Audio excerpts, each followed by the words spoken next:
What is up, YouTube? That's here bringing you Game 2, Round 1 of this year's Nugget Bridge Major.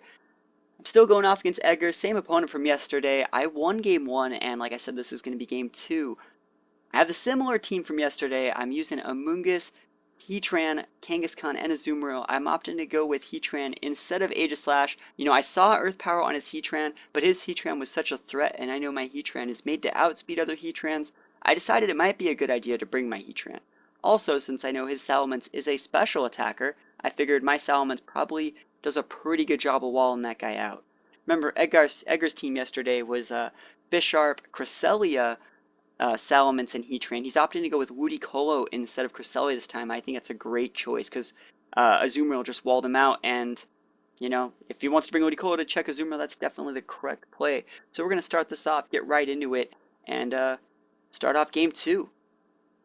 So, like I said, he's going to be issuing a challenge. He's going to be leading off with Bisharp Ludicolo, and I think Ludicolo is a great Pokemon, especially against my team, and it's just not that great against these leads. So I'm going to start things off by going for a Protect with my Heatran. I'd rather not eat a Scald. I expected like a Fake Out or a Scald. We're going to see him actually go for a Fake Out onto my Amoonguss. So we're going to see him take really, really big Rocky Helmet damage, and then he's going to go for a knockoff on Bisharp on what was my Heatran slot.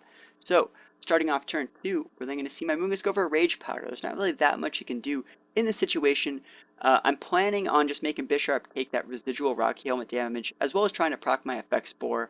He's going to knock off the Rocky Helmet, but oh well. We're going to see Ludicolo actually go for a Scald. Remember, Ludicolo is not affected by Rage Powder, so it's actually going to go through onto my Heatran. Remember, Heatran, super bulky. There's no way I'm going down to a Scald. I'm fine eating one in the face. It's really no big deal. So he's then going to send out his Heatran. Remember, I got the pickup KO on Bisharp last turn. I'm up 4-3, but I'm in a very bad position. I'm probably going to lose at least one of my Pokemon this turn. So we're going to see Ludicolo go for a Scald. It's going to hit my Heatran, picking up the KO that turn. Great stuff from him. I know Heatran is really bulky, but 2 Scalds should be enough to take it out. We're then going to see his Heatran pop his own Heat Wave off, and my Amoonguss at half isn't actually going to be healthy enough to take that one. So quick turnaround, he ends up going up 3-2 on me. It's now time for me to send out Azumarill and my heavy hitter Kangaskhan. Remember, Fake Out only works in the first turn, and there's no way this Ludicolo is going to be able to live if my Kangaskhan wants to target it. So we see him switch out for Salamence, opting to layer Intimidates onto my team. I have 2 physical attackers left. These are my only 2 Pokemon. So there's not really that much I can do if he wants to just spam Intimidate me. We see me Mega Evolve, and like I was talking about Fake Out earlier, I actually don't have it on this set. So I'm going to go for an Aqua Jet on what was the Heatran slot. This Azumarill actually does not carry Waterfall. And then we're going to go for a Double Edge on the Ludicolo slot. Even though I'm intimidated, I pick up the crit, even though I don't really think I needed it. We could tell that he was Assault Vest, he wasn't really Citrus or anything weird. So you're going to see me take Recoil, and we're back down to 2 Pokemon apiece. It's Intimidated Kangaskhan and Azumarill versus Heatran Salamence. And I do feel I feel pretty confident here. Both my Pokemon are pretty decent because that Salamence is a special sweeper. I hate to like kick Special Sweeper Mega Salamence when he's down, but because I really do feel Mega Salamence is the better version.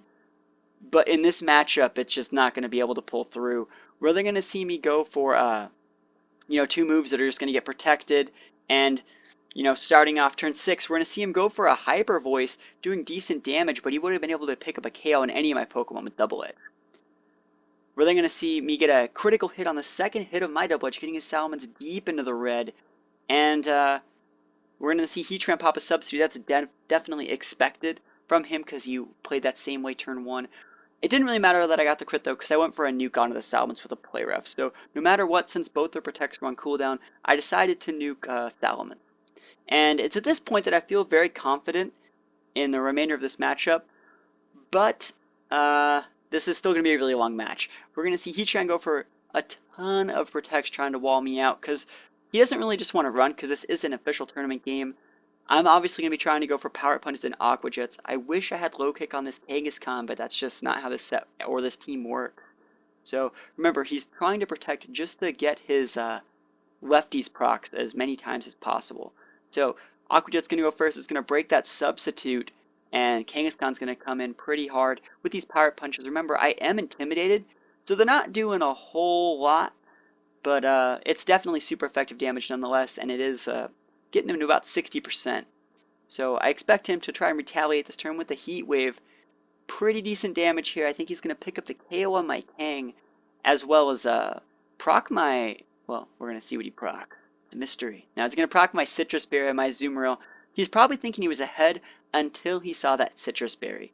So remember, what he's going to be doing is like every single turn after his attack, he's going to be going to go for Protects just to kind of lengthen out the game.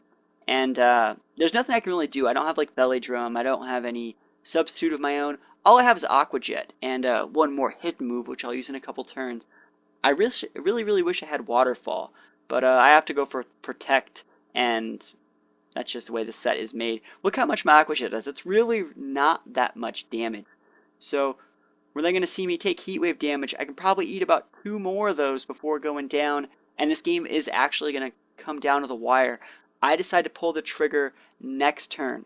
And I know he's going to protect this turn, so I don't really want to showcase my like secret move yet. I want to just use Aqua Jet just because I still could at that life. And now this is the turn where I decide to go for the KO.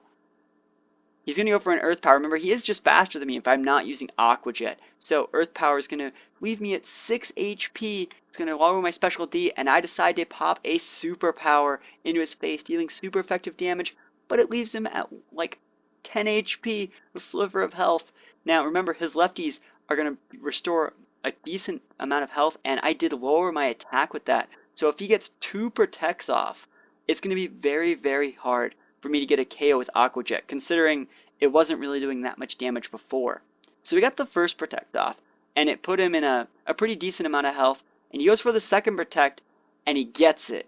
And I'm thinking, oh my gosh, I was so close. I didn't really do anything wrong, but it looks like we're going to go to game 3. So he gets his lefties off. I don't really expect him to go for the third one, and I expect him just to go for the Earth Power for the KO. I go for the Aqua Jet, hoping I hit like high under a crit, and it's actually still just enough damage to pick him up.